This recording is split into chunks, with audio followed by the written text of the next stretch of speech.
Hello friends, আসসালামু আলাইকুম। Welcome back to my channel. যথাসময়ে চলে এসেছি নতুন আরেকটি রেসিপি নিয়ে। আজকের রেসিপিটি হচ্ছে জনপ্রিয় সামুদ্রিক মাছ রূপচাঁদা মাছের রেসিপি। আমরা মাছে ভাতে বাঙালি। মাছের মধ্যে সামুদ্রিক মাছের জনপ্রিয়তা রয়েছে। উপকূল অঞ্চলের মানুষের পাশাপাশি সারা দেশে মানুষই সামুদ্রিক মাছ খেতে পছন্দ করে। সামুদ্রিক মাছ খেতে যেমন সুস্বাদু, তেমনি এর অনেক পুষ্টিগুণ। তাহলে চলুন আর কথা না বাড়িয়ে ঝটপট রেসিপিটি দেখে ফেলি। রান্না শুরু করার জন্য প্রথমে আমি গ্যাসের উপর দিলাম একটি ফ্রাই প্যান, আর তাতে দিলাম পরিমাণ মতো সয়াবিন তেল।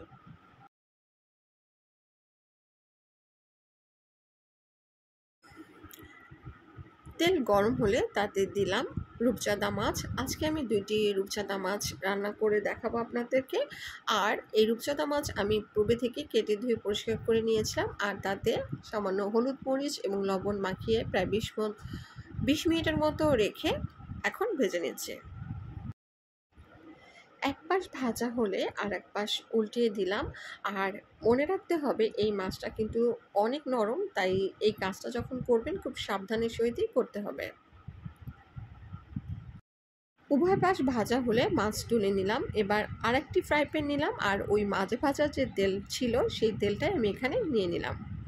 এবার নিলাম পেঁয়াজ কুচি। পেঁয়াজ নিয়েছি 2টি, দিলাম রসুন কুচি, রসুন নিয়েছি 1টি, এবং দিলাম কাঁচামরিচ 6 থেকে 7টি। আর কাঁচামরিচগুলো আমি এভাবে ফালি করে কেটে নিয়েছি। এবার সব কিছু ভেজে নেব। পেঁয়াজ রসুনে যখন কিছুটা নরম হয়ে আসবে, অর্থাৎ রং পাল্টাবে, ওর মধ্যে দিয়ে দিব সামান্য কিছুটা পানি, যাতে মশলা পুড়ে না যায়।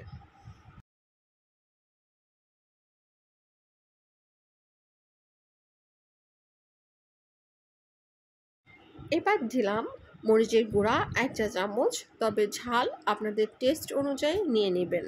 হলুদের গুঁড়া দিলাম 1 চা চামচ, এবং লবণ দিলাম 1 চা চামচ, তবে লবণ আপনাদের টেস্ট অনুযায়ী নিয়ে নেবেন। এবার সব মশলা খুব ভালোভাবে কষিয়ে নেব। আর মশলা খুব ভালোভাবে কষানো হয়েছে বুঝতে পারবেন যখন মশলা থেকে তেল ছেড়ে দিবে আর এভাবে বাবল সৃষ্টি হয়েছে তখন। আর এই মধ্যে দিয়ে দিচ্ছি আরও কিছুটা পানি। কিছুক্ষণ জাল দেবার পর এখন দিয়ে দিচ্ছি শুরুতে যেই মাছগুলো আমি ভেজে নিয়েছিলাম সেগুলো।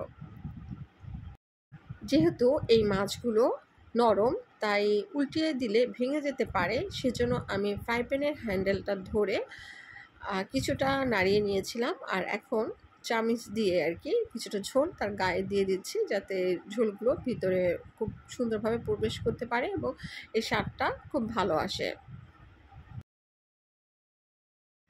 প্রায় 5 থেকে 10 মিনিট আমি এভাবে জাল দিয়ে নিলাম, এবং ঝোলও কিছুটা শুকিয়ে গিয়েছে। তো যেহেতু রান্না প্রায় শেষের দিকে, আমি এবার তুলে আপনাদের পরিবেশন করে দেখাচ্ছি।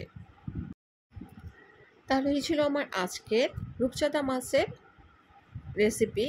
আমার চ্যানেলে রূপচাঁদা মাছের আরেকটি তাওয়া ফ্রাই রেসিপি আছে, যার লিঙ্ক আমি ডেসক্রিপশন বক্সে দিয়ে দিব। যদি মনে হয় দেখবেন তাহলে দেখে নিতে পারেন।